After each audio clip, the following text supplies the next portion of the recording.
जय श्री कृष्ण। राधे राधे। जय श्री कृष्ण। राधे राधे। गोवर्धन गिरधारी मुरारी शुद्ध लेना हमारी, लेना हमारी शुद्ध लेना हमारी। गोवर्धन गिरधारी मुरारी शुद्ध लेना हमारी। गज ध्रुवल्य शबरी मीरा, बलि प्रहलाद नरसी तार भवतीरा। धर्मधरा शंकर के हितकारी, शुद्ध लेना हमारी। गोवर्धन गिरधारी मुरारी शुद्ध लेना हमारी। शिव जी वर्णन करते हैं कि शौनक आदि ऋषियों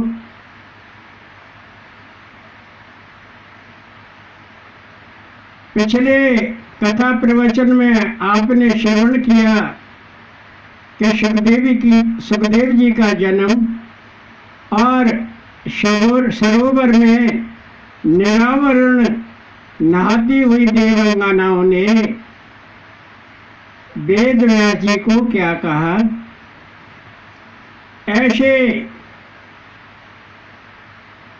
महती मुनि जो आनंद मग्न रहते हैं, भेदा भेदी दृष्टि से निवृत्त हो चुके हैं, जीवों के समस्त पापों को दूर करने वाले हैं, जीवों को आनंद देने वाले हैं, ऐसे महामती मुनि सुखदेव को हम सशक्त नमन करते हैं, प्रणाम करते हैं, उनको साष्टांग प्रणाम करते हैं।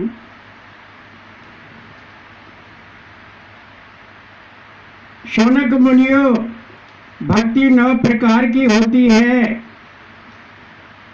श्रवण, स्मरण, कीर्तन, पाद सेवन, दर्श, सांख्य, वंदना, अर्चना और आत्मनिवेदन, यह नवदा भक्ति कहलाती है। परे से परे एक 10वें प्रकार की भक्ति होती है, जो इस कलयुग में बड़ी महत्वपूर्ण है, बड़ी कल्याणकारिणी है, और वह दर्शन भक्ति। हमारे बीच में भागवत विराजमान है, एक तरफ वक्ता और एक तरफ श्रोता है।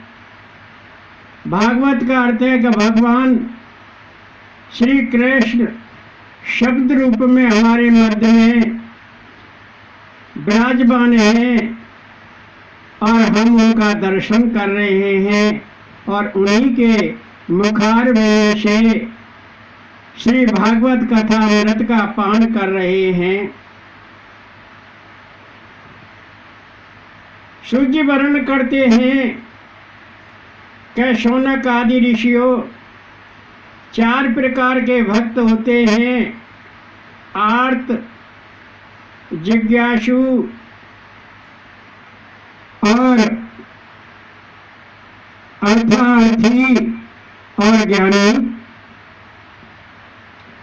अर्थार्थी भक्त वो होते हैं जो केवल सांसारिक धन दौलत के लिए ही भगवान की पूजा अर्चना करते हैं और उसी में वो संलिप्त होते हैं और उनका जीवन ऐसे ही गुजर जाता है। वह निम्न कोटि के भक्त होते हैं। दूसरे प्रकार के भक्त आर्त होते हैं। जब कोई आपदा आ जाती है, जब कोई भय संकट आ जाता है और उन्हें कुछ भी उपाय नहीं दिखता, कोई भी सहारा नहीं दिखता, तो अंत में भगवान श्री कृष्ण को पुकारते हैं कि प्रभु आइए, अब आपका ही सहारा है, मुझे इस कष्ट से निवारिए। जैसे उत्तरा, गजेंद्र, जब उनके अंतिम समय आ गया, ब्रह्मास्त्र से उत्तरा का गर्भ जल रहा है, उन्होंने भगवान श्री कृष्ण को टेरा। भगवान श्री कृष्ण सुदर्शन चक्र लेकर तुरंत उत्तरा के गर्भ में विराजमान हो गए और उसके गर्भाशय की रक्षा की। गजेंद्र जब 1000 वर्ष तक ग्रह से लड़ता रहा, ग्रह ने उसका पैर नहीं छोड़ा। जब वो शिथिल हो गया और मृत्यु उसके निकट आ गई, तो उसने भगवान श्री वासुदेव को पुकारा। भगवान श्री वासुदेव तुरंत उसके पास पहुंच गए और गजराज को ग्रह से मुक्त किया। ये आर्त पुकार होती है, आर्त भक्त होते हैं। दूसरे भक्त, तीसरे भक्त जिज्ञासु होते हैं, जिन्हें कुछ ज्ञान है, उनका मन है, जिज्ञासा है कि मुझे कुछ और मिल जाए। तो इस प्रकार के भक्त जिज्ञासु भक्त कहलाते हैं। और चौथे प्रकार के ज्ञानी भक्त होते हैं। ज्ञानी भक्त सर्वश्रेष्ठ भक्त हैं। वह भगवत तत्व जानने की कोशिश करते हैं और संतों के मुख से वह उस तत्व को पहचानने का प्रयास करते हैं। जब वह उस तत्व को जान लेते हैं तो भगवान के ध्यान में रत हो जाते हैं और उनको मोक्ष पद प्राप्त होता है। ज्ञानी भक्त सर्वश्रेष्ठ भक्त हैं। 4 प्रकार के पुरुषार्थ होते हैं: धर्म, अर्थ, काम और मोक्ष। पुरुषार्थ कहते हैं उद्देश्य को, लक्ष्य को। जीव अपना लक्ष्य प्राप्त करना चाहता है, अपना उद्देश्य पूरा करना चाहता है, तो वो धर्म का सहारा लेता है, अर्थ का सहारा लेता है, काम का सहारा लेता है और फिर वह मोक्ष पद को प्राप्त होता है। धर्म किसको कहते हैं? मैं यज्ञ हूँ, मैं धर्म को परिभाषित करने में असमर्थ हूँ। बड़े बड़े ऋषि मुनि विद्वान वेद शास्त्रों के ज्ञाता भी धर्म को परिभाषित नहीं कर पाए, तो मैं इस छोटी सी बुद्धि वाला धर्म को परिभाषित नहीं कर सकता। सिर्फ आपको इतना कह सकता हूँ कि जो शास्त्र विहित कर्म हैं उनके अनुसार, वेद शास्त्रों के अनुसार आचरण किया जाए। सुबह उठकर माता पिता के चरण स्पर्श किए जाए, गौओं को दान किया जाए, मंदिर में जाके भगवान के दर्शन किए जाएं और तीर्थों के दर्शन किए जाएं, यह धर्म के अंतर्गत आते हैं। और अर्थ, सद्गुण से कमाया हुआ धन अर्थ कहलाता है। अर्थ और धर्म दोनों के संयोग से कर्म किया जाता है। धर्म के बिना अधर्म नहीं होता, वो धर्म के बिना अर्थ नहीं प्राप्त होता और अर्थ के बिना धर्म नहीं होता। दोनों के संयोग से जो काम किया जाता है, शास्त्र विहित कर्म किए जाते हैं, वह काम कहलाते हैं। जब धर्म, अर्थ और काम इन तीनों की पूर्ति हो जाती है तो जीव अपने जीवन में सुखानंद को प्राप्त होता है, उसका जीवन सुखकर बीतता है और अंत में उसे मोक्ष पद प्राप्त होता है। मनुष्य जीवन का यही पुरुषार्थ है, यही ध्येय है, यही उद्देश्य है। सूची वर्णन करते हैं कि शौनक आदि मुनियों, मनुष्य योनि कर्म योनि है और अन्य योनि तो विषय भोग योनि है। वह जन्म सिर्फ विषय भोगों के लिए लेती है और अंत में उनका देहावसान हो जाता है, पुनर्जन्म होता है और वो ऐसी ही आवागमन में लगी रहती हैं। केवल मनुष्य योनि ही ऐसी है जो अपने जीवन को सफल बनाती है, सुखमय बनाती है और अन्य जीवों के जीवन को भी सुखकर बनाती है। प्राण और बुद्धि सब जीवों के पास है। प्राण कहते हैं क्रिया शक्ति को और बुद्धि कहते हैं ज्ञान शक्ति को। तो ये क्रिया शक्ति, बुद्धि शक्ति, ज्ञान शक्ति अर्थात प्राण और बुद्धि सब जीवों के पास समान है। केवल और केवल मनुष्य योनि ही ऐसी है जिसके पास विवेक है। 83,99,999 योनियां तो सिर्फ इस मृत लोक में विषय भोग भोगने के लिए जन्म लेती हैं और वो फिर मर जाती हैं। उनका पुनर्जन्म होता ही रहता है। केवल मनुष्य योनि अपने विवेक के द्वारा अपने जीवन को तो कल्याणमय बनाती ही है और जीवों के जीवन को भी आनंद प्राप्त कराती है। लेकिन वह विवेक किसी संत के द्वारा ही प्राप्त होता है। जब जीवन में कोई संत मिल जाए, कोई सद्पुरुष मिल जाए, कोई सद्गुरु मिल जाए तो जीव को विवेक प्राप्त होता है और उस विवेक से सत्संग प्राप्त होता है।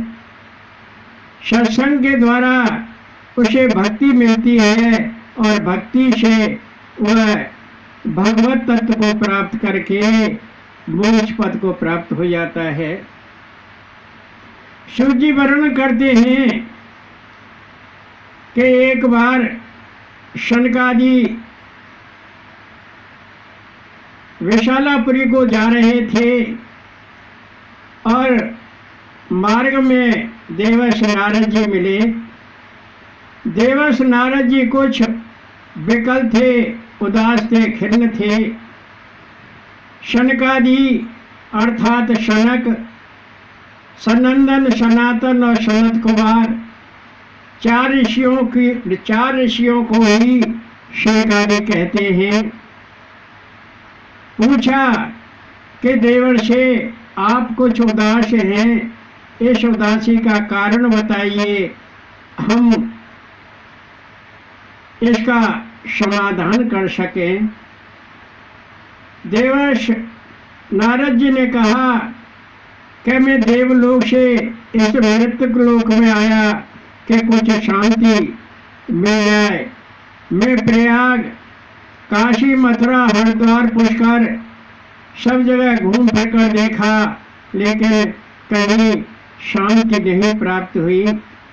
सभी लोग बड़े कलह कलेश में रहते हैं, आक्रांत रहते हैं और चारों ओर कलयुग का वास है।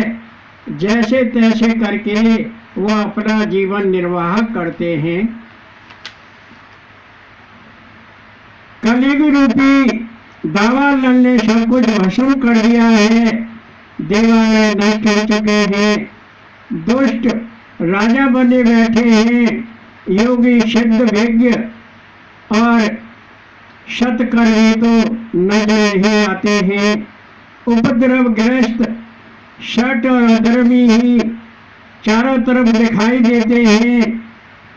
इस कलयुग के दोषों को देखता हुआ मैं यमुना के उस पुलिन पर पहुंचा, उस किनारे पर पहुंचा जहां भगवान श्री कृष्ण अपनी दिव्य लीलाएं किया करते थे, अपनी बांसुरी बजाया किया करते थे। बड़ा सुंदर वैभवशाली तट है। मंद मंद मलय समीर बह रही यमुना नदी बड़ी धीमी गति से सहज सहज बह रही है। चारों तरफ उत्पल खिले हुए हैं, वैभवशाली वातावरण है और वह देखकर मैं बड़ा प्रसन्न हुआ।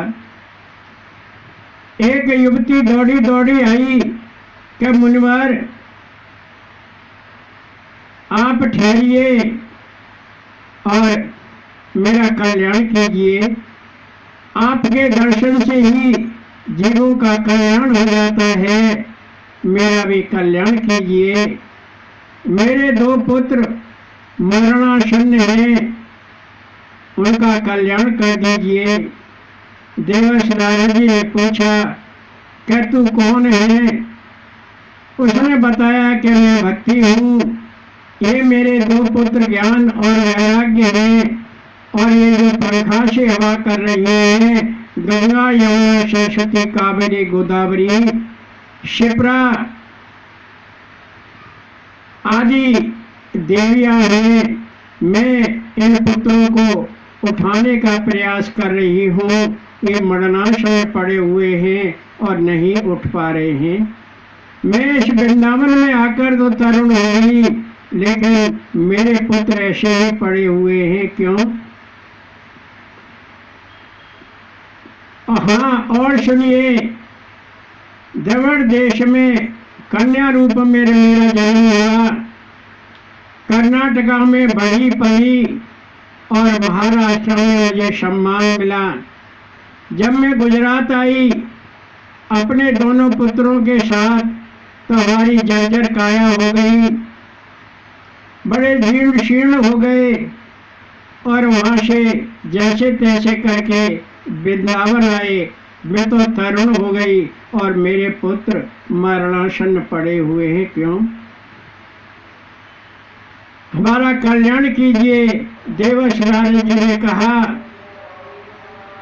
कि देवी, यह वृंदावन का राजयोग है, यह भक्ति नित्य निरंतर नृत्य करती रहती है, इसलिए तू तो तरुण हो गई, परंतु तेरे 2 पुत्र ज्ञान और वैराग्य का कोई ग्राहक नहीं है। इनकी वृद्धावस्था हो गई,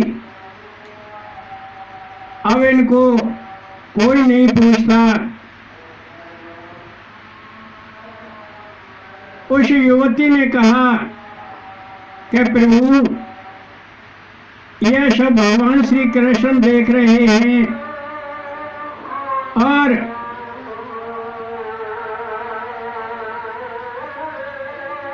देवर्ष नारद जी ने कहा कि जब भगवान श्री वासुदेव अपने परम धाम गए तो कलयुग ने अपने पैर पछाड़ दिए और ये कलयुग के कारण ही तेरे दोनों पुत्रों का यह हाल हो गया है। युवती ने कहा कि मुनिवर मेरे पुत्रों को जरा जगाइए। देवर्षि नारद जी ने उन पुत्रों को जगाने का प्रयास किया।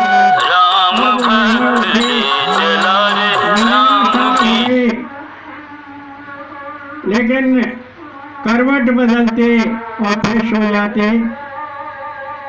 देवर्षि नारद जी ने कहा कि ऋषिवर मैं वहां से चल दिया। भगवान श्री कृष्ण का स्मरण किया। आकाशवाणी हुई। आकाशवाणी ने मुझे बताया कि आप सत्कर्म करो, बहुत से संत श्रोमणी हैं, और मैं वृंदावन से भद्रका जा रहा हूँ।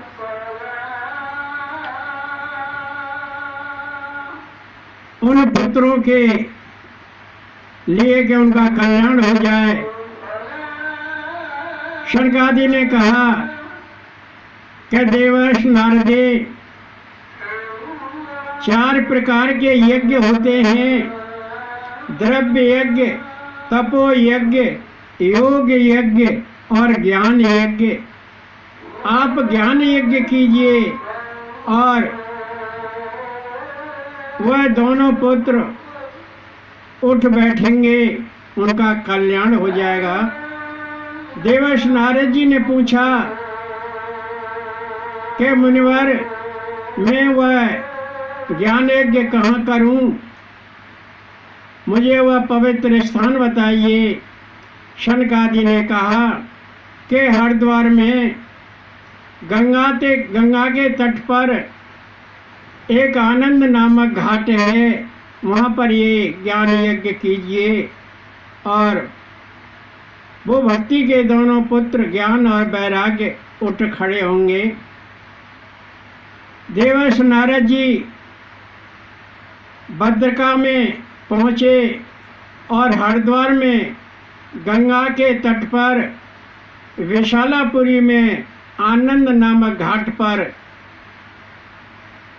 जाकर देखा कि बड़ा सुंदर वातावरण है, बड़ी वृक्षावली प्रफुल्लित है, मंद मंद मलय समीर बह रही है, चारों तरफ सौरभता छाई हुई है।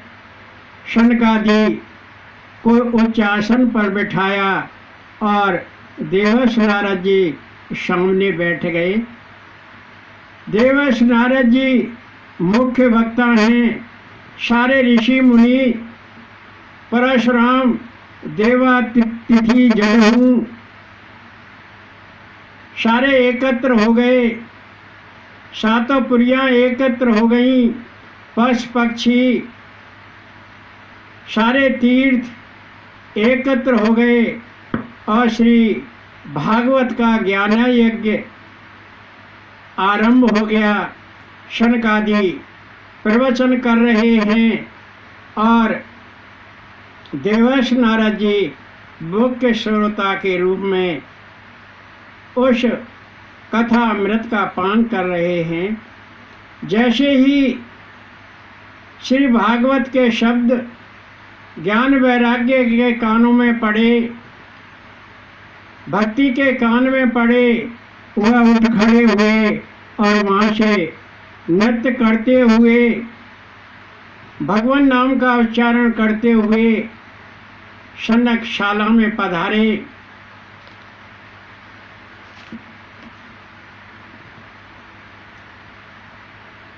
श्री कृष्ण हरे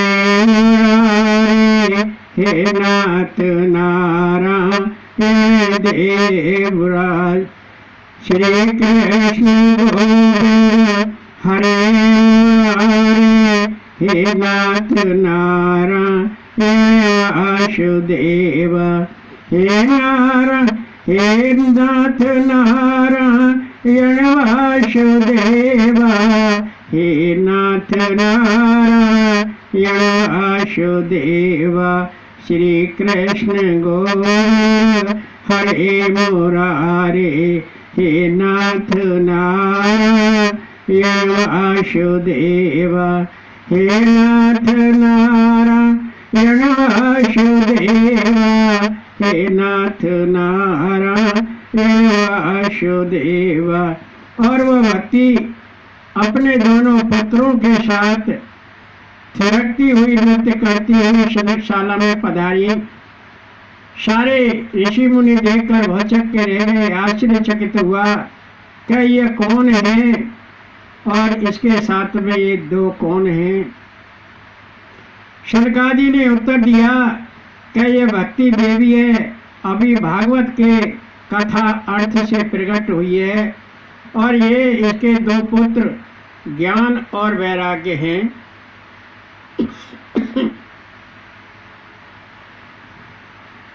भक्ति देवी बोली कि अब मैं यहाँ से कहीं नहीं जाऊंगी, मैं कहाँ निवास करूं, मुझे वह स्थान बताइए। शनकादि ने कहा कि तू भक्तों के हृदय में निवास कर। भक्ति देवी भक्तों के हृदय में प्रविष्ट हो गई। भगवान श्री वासुदेव भक्तों के भक्ति रूपी डोरी में बंधे होते हैं और वह अपना वैकुंठ धाम छोड़कर भक्तों के हृदय में प्रविष्ट हो जाते हैं। भगवान किसको कहते हैं? जिसके पास श्री यश ऐश्वर्य धर्म ज्ञान और वैराग्य ये 6 वस्तुएं पूर्ण रूप में होती हैं, समग्र रूप में होती हैं, वह भगवान कहलाता है। ये चीज़ें हमारे पास भी हैं, पर हमारे पास आंशिक रूप में हैं, पूर्ण रूप में नहीं हैं।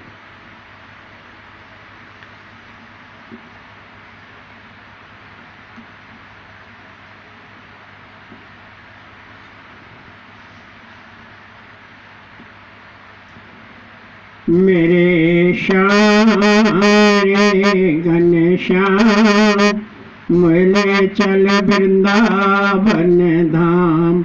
मेरे श्याम रे घनश्याम, मोले चल वृंदावन धाम। दूध दही माखन श्याम, अंगराग तन वर्ष लगाऊं। पूजा करे शुभ शाम, मोले चल वृंदावन धाम। मेरे श्याम घन श्याम, मोले चल वृंदावन धाम।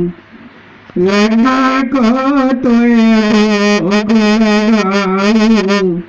कनक लुटिया में जल पिलाऊं। पेड़न को तो लगाऊं, कनक लुटिया में जल पिलाऊं। साष्टांग करूं में प्रणाम, मोले चल वृंदावन धाम। मेरे श्याम घन श्याम, मोले चल वृंदावन धाम। शनकादि ने कहा कि देवर्ष नारद, पूर्व काल में तुंगभद्रा के तट पर एक सुंदर नगर था और वहाँ आत्मदेव नाम का ब्राह्मण रहता था। वह बड़ा वेदज्ञ शास्त्रज्ञ प्रकांड पंडित था। ऐश्वर्य वैभव की कमी नहीं थी, परंतु वह भिक्षाजीवी था। उसकी पत्नी का नाम धुंधली था और उसके कोई संतान नहीं थी। वह बड़े दुखी था। उसकी वृद्धावस्था आ गई और वह जंगल में चला गया प्राण त्यागने के लिए। उसने एक तालाब से पानी पिया और उसके तट पर बैठ गया। एक संत सन्यासी वहां होकर निकले। उन्होंने उस ब्राह्मण को देखा और ब्राह्मण से पूछा कि भाई ब्राह्मण देव क्या बात है। आत्मदेव ब्राह्मण ने कहा कि मेरे कोई संतान नहीं है, मैं बड़ा दुखी हूँ, मुझे पुत्र दीजिए। सन्यासी ने कहा कि ब्राह्मण देव, आपके तो 7 जन्म तक संतान का योग नहीं है। सन्यासी का जीवन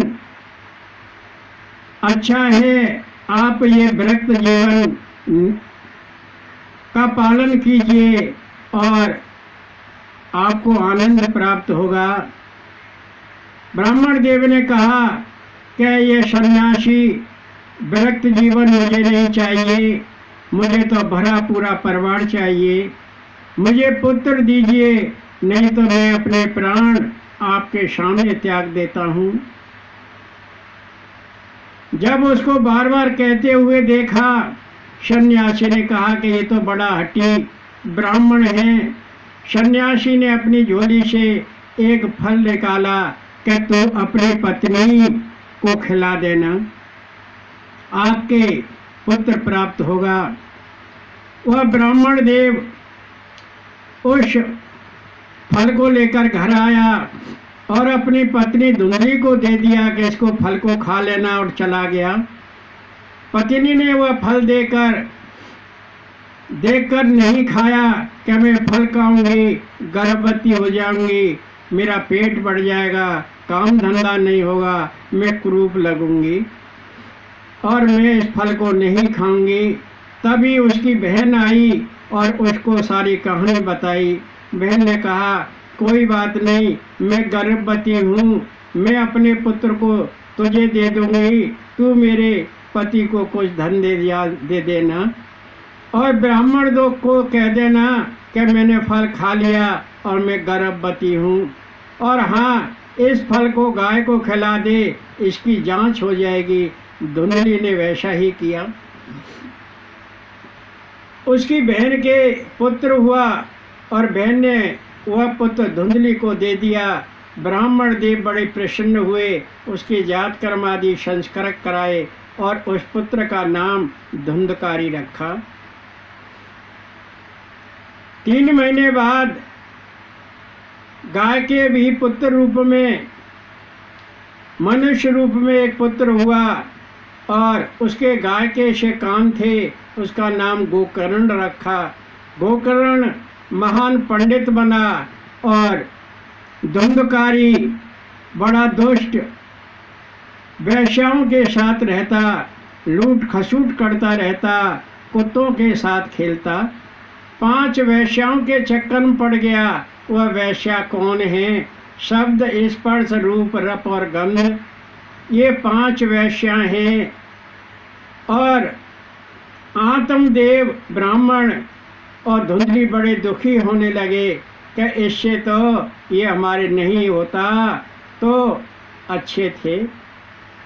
काशी से पढ़कर गोकर्ण आया, उसने अपने पिता को समझाया, पिताजी आप भगवान का भजन कीजिए, ये पुत्र मोह धन लोभ छोड़ दीजिए। राम भक्त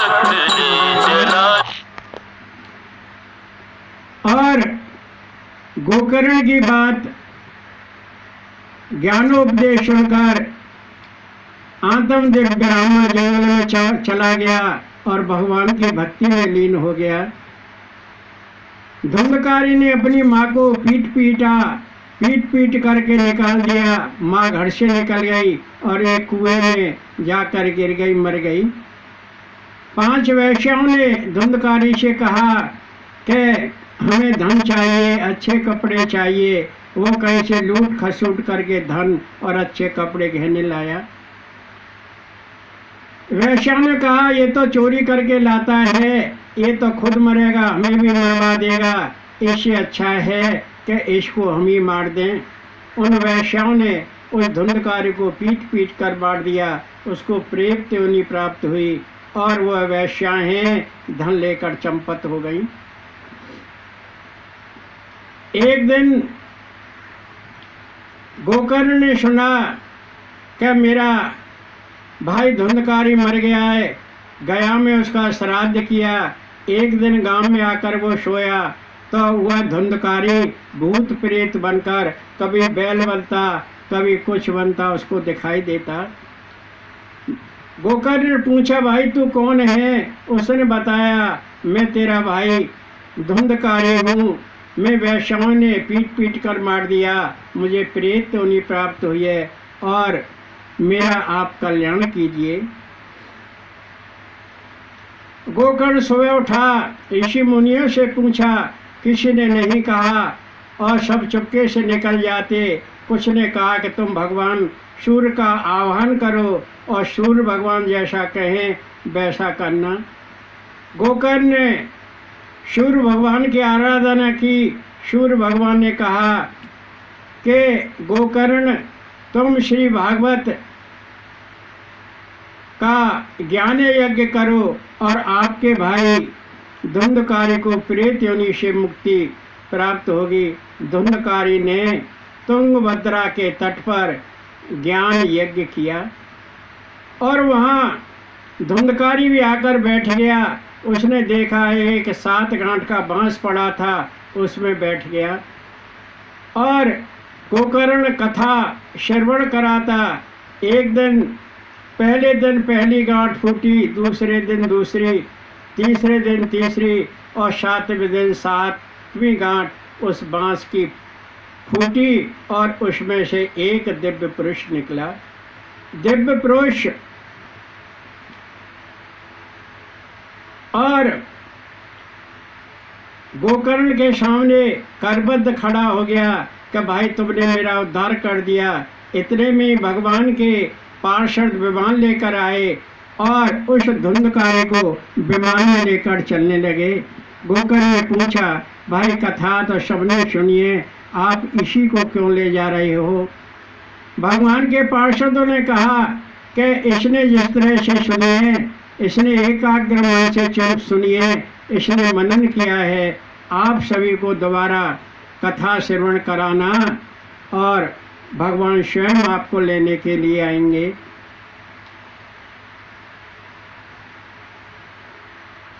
पहली कथा आषाढ़ मास में नवमी के दिन, भरली नवमी थी, गोकर्ण ने अपने भाई धुंधकारी को कथा सुनाई थी और दूसरी बार श्रावण मास में शुक्ल पक्ष में और नवमी के दिन सभी को कथा सुनाई और भगवान स्वयं आए और गोकर्ण को अपने साथ विमान में बैठा ले गए और सभी का उद्धार किया। जितने भी वहाँ कथा के श्रवण करने वाले थे, सबको भगवान श्री वासुदेव अपने विमान में बैठा कर गोलोक धाम ले गए। श्री भागवत की कितनी महत्ता है कि यह भागवत जीवों का ही नहीं, भूत प्रेतों का भी कल्याण करती है, पापियों का भी कल्याण करती है, हत्यारों का भी कल्याण करती है। इस भागवत के श्रवण से सब जीवों का कल्याण हो जाता है। इस प्रकार आत्मदेव ब्राह्मण भक्ति में लीन हुआ। गोकर्ण द्वारा श्री भागवत का पारायण करके धुंधकारी प्रेत योनि से मुक्त हुआ और स्वयं गोकर्ण भी अपने जीवन से मुक्त होकर भगवान के परम पद को प्राप्त करने वाला बना। जय श्री कृष्ण, राधे राधे। जय श्री कृष्ण, राधे राधे।